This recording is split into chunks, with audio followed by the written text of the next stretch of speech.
Coming up in this episode, another bill to ban female genital cutting reaches the legislature, but does it have any chance of passing? Those 73 lawmakers in the House, fewer of them will support our bill. The latest warlord to face justice, Konji Kamara of Ulimo, goes on trial in Paris this month. We hear from victims in Lofa. In River says, our investigation finds one logging company that shipped $3 million of timber while telling the community they have shipped nothing and can't meet the community agreements. They're running summer plenty here. The diarrhea here. No safe water for us. You are listening to Democracy in Focus. Welcome to a new program from New Narratives, looking at Liberia's governance and democracy in the run-up to next year's election. It's a collaboration with Front Page Africa. We're reporting from some of Liberia's best reporters of the New Narratives program. I'm Anthony Stevens. And I'm Evelyn Padesigwe. A new bill in the Liberian legislature will make female genital cutting illegal. Liberia is one of the 3 West African nations which is yet to ban the practice. But as you all know, cutting is a deeply entrenched part of our traditional societies. But I found in my reporting, even without a ban, many Liberians are deserting the Sunday society. In desperation to keep their income, some traditional leaders have even resorted to kidnapping girls and extorting money from their parents. For dearest, the physical wounds have healed, but the trauma has never gone away. They do things that up to now I think only I can still be feeling hurt. Diara was 17 when traditional leaders in her Mount Barclay community kidnapped her and took her to a secret location for a Sunday boys school where girls spend 6 months learning how to be wives and mothers. Diara is not her real name. We are keeping that secret because of the threats traditional leaders make against anyone who speaks about what happened in the bush school. Diara was only there 6 weeks before her mother found her, but it was long enough for the traditional leaders known as Zos to hold her down and cut off her external genitalia with a razor blade. Diara's mother knew who took her daughter and pleaded for help from police and the Ministry of Internal Affairs, which deals with Zos. They told her they could do nothing because it was a traditional matter. A bill being considered by the House of Representatives would change that. That would be a relief for Diarist. I would be so glad for the representative to put stop to the FGM because it brings a lot of step back to wheeler girls. Few people dispute that female genital cutting is harmful to girls. It's cited a huge human rights violation in many international conventions that Liberia has signed, including African ones. In a letter introducing the bill, the House of Representatives Deputy Speaker Fonati Kofa said, "The data is abundant that FGM has enormous physical, social, and political implications far beyond the painful procedure usually practiced by non-medical personnel, and that evidence is overwhelming that the cost, the traditional practices, overweight the benefits, and unequivocal discrimination meted against girls and women." This is not the first time female genital cutting has made it to the legislature. In 2019, legislator bowed to pressure from Zos to scrap a provision banning cutting from the domestic violence law. Activists fear it will happen again. Those 73 lawmakers in the House, fewer of them will support our bill. Tamba Johnson heads He for She Crusader, an organization of men fighting gender-based violence. And because many of them want to be re-elected. And because they want to be re-elected, they want to buy the sentiment and the support of the traditional people. In a sense that they will be playing game with the traditional people to buy the sentiment and buy the support. And they will be playing game with the international community to show that they are in the interest of best practice. In a phone call, Deputy Speaker Fonati Kofa confirmed that the bill does not have the votes to pass it. But he said, quote, "It's never the wrong time to do the right thing," and expressed hope that legislators would find the political courage to pass the bill within this year. Here in a little town on the outskirts of Banga City, known as Cotton Tree. Chief Richard Gono is one of the leading zoos in this area. Tomorrow, when something happens, where will you go? What will be your hiding place? What your pregnant heart? You want to take it off. Where will you be tomorrow? When asked about well-documented harm cotton causes, Chief Gono claimed not to know anything about it. Jimmy Bokeong is a well-known traditional chief in another zoo here in Bone County. He spoke by phone from a secret location where he was conducting a bush school meeting. Every country, every tribe, every people, even someone like people that get society. And why you call it for they want you to stop? Chief Jimmy has a strong warning for legislators. We the traditional people, we don't agree. We're talking to them to not pass that bill. But as zoos fight to protect their practices, the Liberian people are turning against them. Membership of the Sunday has plummeted in the last 15 years, from 83% in 2007 to just 35% in 2020, according to a domestic health survey. In response, zoos have resorted to kidnapping, forced initiation, extortion to make up for the lost income. Sunday demand payment from parents with the threat they will let their daughters starve if they do not pay. With nothing to stop them, zoos are terrorizing girls and parents across central and western counties where Sunday still dominates. A women's rights advocate in Bone County who asked that her name be withheld for protection confirms forced initiation are on the rise. Because what I say is people see it like business. You have to feed them. You have to get ready for their graduation. And things are hard. People are not prepared for that. So when you forcefully take them there, you put burden on the parents.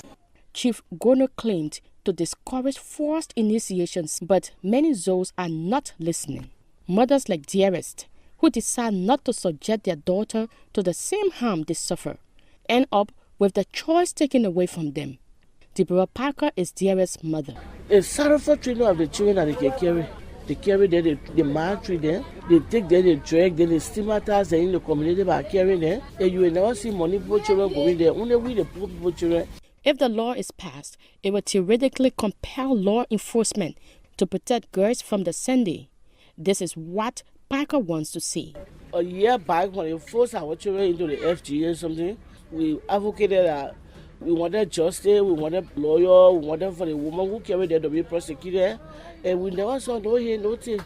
And so lawyers, they were hesitating that can't plead for us because they think that a society issue. UN agencies have worked hard to help traditional leaders develop other sources of income to replace the bush school.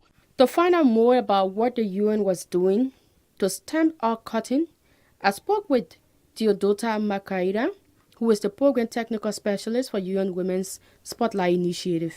UN Women is implementing alternative livelihood opportunities for traditional practitioners of FGM in 5 Spotlight Initiative pilot counties, that is Grand Cape Mount, Monserrado, Lofa, and Nimba.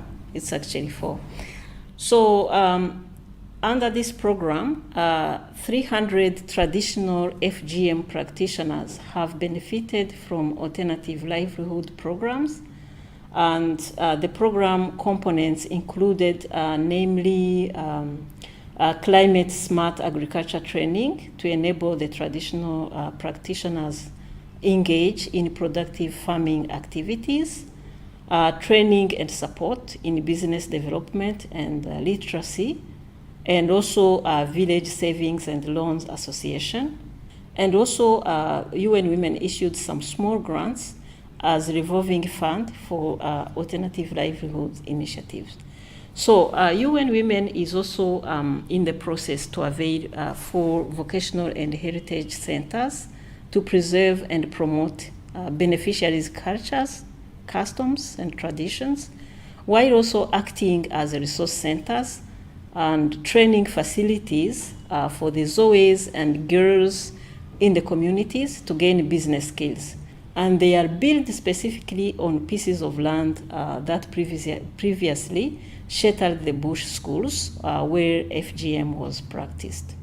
If the Zoes have a place where they can practice their tradition, cultures, customs, and so on, but without engaging in FGM, without making it a secret, school, but a public one. So we believe that this is going to contribute much to the end of FGM. So how does UN Women feel about ITV's claim that politicians or members of parliament and the government are only preferring this bill because they want to please the international donors?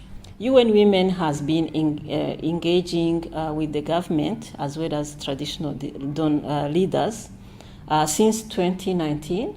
So the government and traditional leaders or practitioners, they committed themselves to end the practice in February this year. So there was a policy statement to suspend the practice for 3 years, pending the passage of the law which bans FGM. UN Women doesn't act on claims. We act on facts. For us, when we engage with the government, the activities we conduct together, and if they agree to those specific activities and move forward the bill, for us, we will be happy. But if they try to also stall the bill passage, then we can now make that claim that, yes, we have facts, the government is not moving forward the FGM bill. But as I mentioned before, there are still consultations. And as you know, consultations don't take one day. It's just pros and cons. They measure the impacts and so on. And then after, that's when people can continue and pass the bill or maybe not pass the bill. But as of now, for us, we already have positive information that the bill is under review. Currently, even with the 3-year suspension that is enforced, in Lofa County, for example, 7 communities are still practicing, they're in total defiance. Yeah, changing social norms is not a one-day activity. It's something that can even take decades, So everybody needs to put efforts together to make sure that this practice is banned. But you cannot punish everyone and everybody, and that's why we look at different approaches. Look, for instance, how can we address it from the Zoes communities themselves?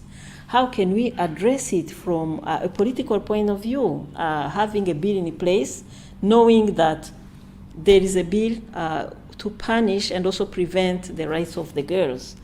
How do we talk to the girls themselves so that at least from the school age they know that FGM is not, a necessity for them to become good wives, for them to become faithful to their culture. The journalist, you also have a role to play.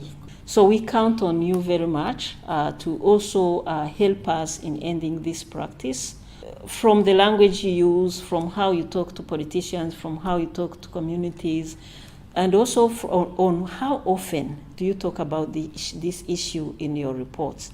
So I thank you very much for this interview, because it shows us that this is a step towards the efforts that so many organizations are trying to put together to ensure that we protect the girls and women of Liberia. Next month, we see the start of the latest trial of an accused perpetrator in relation to crimes against humanity in Liberia. A former leader with the United Liberation Movement for Democracy, Konji, is being tried in the French capital of Paris for crimes against humanity, including torture, rape, and execution. Even this comes as we've heard word that another UNIMO commander, Ali Kosha, will have his appeal heard in the Federal Criminal Court in Switzerland, where he is serving a 20-year sentence after his conviction for war crimes last year. Anthony, you'll be traveling to Paris to cover this trial for media across Liberia. So what do we expect from that trial? Well, we know that the trial is expected to run for 4 weeks. There are 4 victims who we will not name in order to protect them from reprisals. Konji Kamara was born in Kample, Nima County. He's 48 years old. The indictment accuses him of torture and acts of barbarism in Foya Lofa County in 1993. There are many gruesome allegations. In one case, Kamara is accused of torturing the man by tying his elbows behind his back before opening his cage and taking out his heart and eating it. There are also allegations of rape and sexual slavery by Kamara, and men honor his command on his orders. Generally, the indictment alleges that Kamara joined in Ulimo's ring of terror of people in this region of Lofa County. We need to mention that when he appeared before investigating judges, Konji denied all the allegations, but the indictment did quote him as admitting to being the commander of 2 sections of Ulimo's rebels. He also admitted reporting to a Ulimo commander called Deku and another called Mohammed Tumoya. We expect about 3 dozen witnesses to testify at the trial, many of them traveling from Liberia. We will not be able to name most of them by court order, but we do expect Ali Kosha to testify on Kamara's behalf, just as Kamara testified in Kosha's 2021 trial. And Konji Kamara himself is expected to take the witness stand in the early stages of the trial to defend himself. Evelyn, you are going to travel to Lofa, where most of Konji's alleged crimes took place once the reigns end. But you've been speaking to some people about FOM in Lofa who say they were victims of Ulimo. How do they feel to see this trial taking place? Yes, Anthony, you mentioned Ali Kosha. Speaking to alleged victims of Kamara only reminds me of the interviews I had with victims of Kosha in 2020 when I went to Lofa County. I heard the same sense of relief among alleged victims of Ulimo. They are just almost the same things I'm hearing again from Konji's alleged victims. Just a reminder that we are saying alleged victims because Konji Kamara is innocent until proven guilty. Ali Kosha has been found guilty in a court of law, so we can no longer say his crime is alleged. Now with Konji's trial on the way, all his alleged victims that I spoke with, in fact, were the ones that even made me to know his war name, which is Sio Kone. And one dark moment all 5 of them recounted was the Chisa Konji incident where 6 men were allegedly murdered that day in 1993. Those survivors told me how Konji and his rebels allegedly killed Sagbowe, Sizegbanya, Sa Musa, Augustine Pillow, Tama Africa, a well-known blacksmith in the area in Lofa at the time, and Sa Sumno. It's been more than 29 years, and yet the memories of the crimes Konji allegedly committed in Foya are still fresh in the minds of these people. Konji's alleged victims, just like Kosha victims, say they want death penalty or life imprisonment, which is really not applicable under French laws. Evelyn Pillow, whose youngest brother was among those 6 people killed in 1993, said that since their government has not been able to prosecute these warlords, she's calling on the international community to punish them. Konji Kamara is now the 3rd Ulimo general or commander to go on trial for war crimes allegedly committed in Liberia under universal jurisdiction. Universal jurisdiction is an international legal principle that allows countries to try people for war crimes or crimes committed against humanity that know no national border. Thanks, Evelyn. In Riverside County, the communities surrounding the Ziadu Tigbe authorized community forest have been fighting to get logging company EGNG to live up to the terms of their agreement they signed with the communities to log their forest in return for schools, wells, and support. The company keeps telling the community that they cannot pay because COVID and the blockades put in place by the people have meant they could not log any timber. But in an investigation, New Narrative's senior reporter Eric Obadu has found the company has been exporting $3 million worth of timber since 2018. Eric joins us now. Eric, how did you find out how EJ&J has exported? I was able to find out through the labor trade system, which tracks all legal shipments of logs from Liberia, that the company owed nearly $16,000 in stumpage fees to the community since 2018. The stumpage fees are calculated at $1.50 for every cubic meter. So if EJ&J owed $16,000 in stumpage fees, they logged about 10,000 cubic meters. We looked at the price for the main species logged in Liberia, Eki or Azobi, on the price list kept by the International Tropical Timber Organization, and found that much timber would be worth nearly $3 million. But that's not what the company was telling you, or the community, right? No. Stanley Weiser, the general coordinator for EJ&J, has told me repeatedly over the last year that the company has not been able to ship any logs for a range of reasons, from COVID delays to roadblocks put up by angry community members, or because the partner Malaysian company, Brilliant Maju, did not have money. But my investigation has found that is clearly not true. How has the community been reacting? They are becoming quite desperate. They are struggling with running stomachs because of the poor water quality, because of pollution from logging, and the company's failure to construct hand pumps and latrines as they promised. There are big, dangerous holes that have been left in all of the villages where the company started digging wells and then left it. The community has tried to engage with the company numerous times over the last 2 years. When they do get a meeting, the company makes a bunch of new commitments and then does nothing. What about the Forestry Development Authority? Is their job to oversee these deals? The FDA has been almost completely useless. The community has followed the rules, filing complaints with the community assembly for forwarding to the FDA. Blessing Nangwe is the chief of Zamitan. She told me complaining to the FDA is just a waste of time. The time you have been wanting to hold a protest against the company, but Chief Nangwe and other leaders have been urging them to go through the legal process.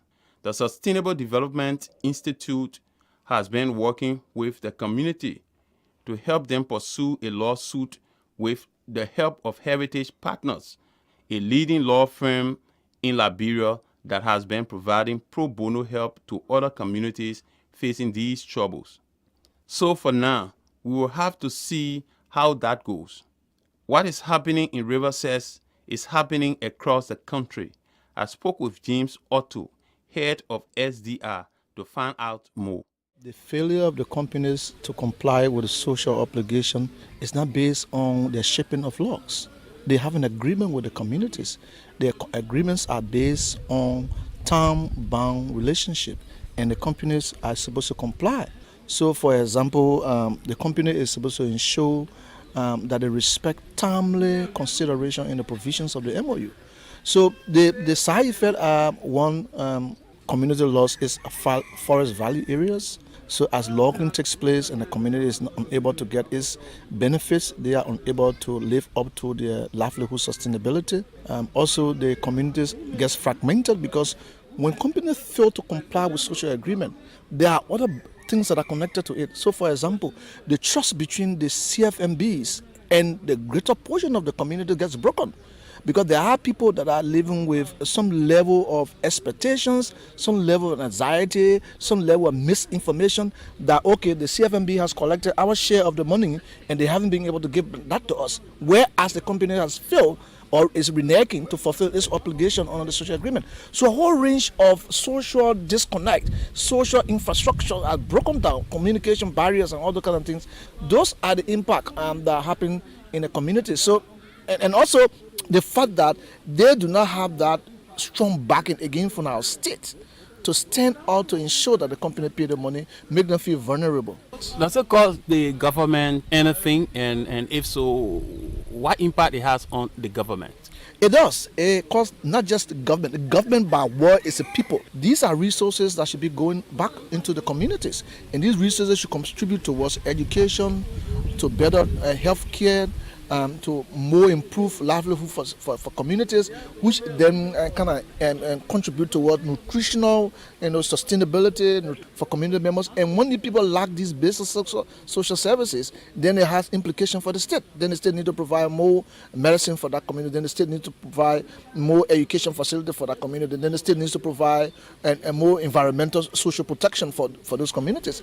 And to a larger extent, that also breaks our trust between the communities and the government, because people then start to look at the government as not being able to protect their interests. And it has greater impact on the government, because then the government is looked at as a toothless bulldog, unable to protect its citizens. If you look at the agenda for prosperity and development, it says somewhere in the document that communities, the Liberian, ordinary Liberian, will be taken from the grassroots level to middle income people. If in 6 years' time we haven't been able to reach that, then it shows a clear indicator that the government is not fulfilling its promises as enshrined in the Propo for Prosperity and Development. The FDA is the government responsible for enforcing these laws relating to the forestry sector. Why is it that the FDA is not enforcing some of these laws? I hope the managing director of the Forestry Development Authority could ably answer this question. But from the civil society point of view, over a period of time, we've always indicated that the Forestry Development Authority needs to do more. One issue around the willpower to get these mistakes corrected. The FDA needs to ensure compliance with its own BABO, the National Forestry Reform Law of Liberia, because it considers the 3 C's, the commercial, the conservation, and the community, but also vested interest. We've seen and we've been able to point this out in many different ways, that in some of the CFMAs, there are collusion between the companies and some interest people within the government, some interest people within the Forestry Development Authority. I mean, things need to be properly done, because if people in the Forestry Development Authority are not taking stand, then that means they are undoing the law by themselves.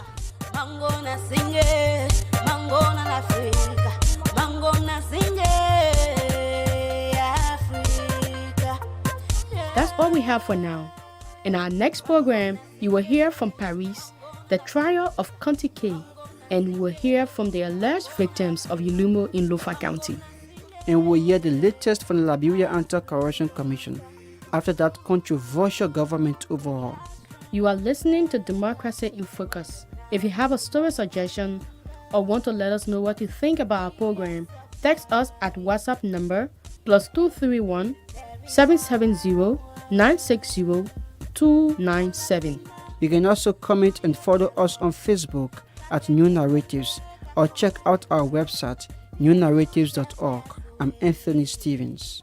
And I'm Evelyn Padesikwe. The music in this episode was by Faith Vonik. Reporting in this episode was funded by the Swedish and U.S. embassies in Liberia and the American Jewish World Service. Thanks for listening. Wear your mask, sanitize for me, and I will do the same for you. And I will do the same for you.